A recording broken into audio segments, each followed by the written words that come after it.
जो भी કર્યું તો આરાધના દ્વારા કર્યું હતું।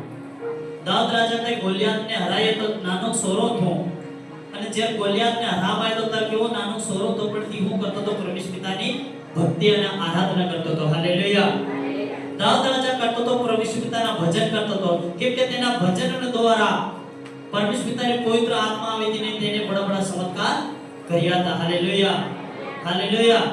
કેમ કે જે મંડળી સ્ટાર્ટ થાય છે સૌથી પહેલા જો આપણો ફર્જ પડે આરાધના જો આપણે દિલ્હી કરી લીધી ને તો આપણી પૂરી મંડળી આપણને બોરિંગ નહીં લાગે। Hallelujah hallelujah. આપણને એમ લાગે કે હજુ બી બેમો તે ગણિતા જેવા પણ यदि આરાધનામાં આપણો ઇન્ટરેસ્ટ નહીં લેવો તો આપણે ભક્તિમાં મંડળી બેહની વેર વાતે વ્યર્થ છે। Hallelujah hallelujah. આપણું બધા જાણે છે કે જે મંડળી સ્ટાર્ટ થાય સૌથી પહેલા આરાધના કરવામાં આવે। એ કેમ કરવામાં આવે છે?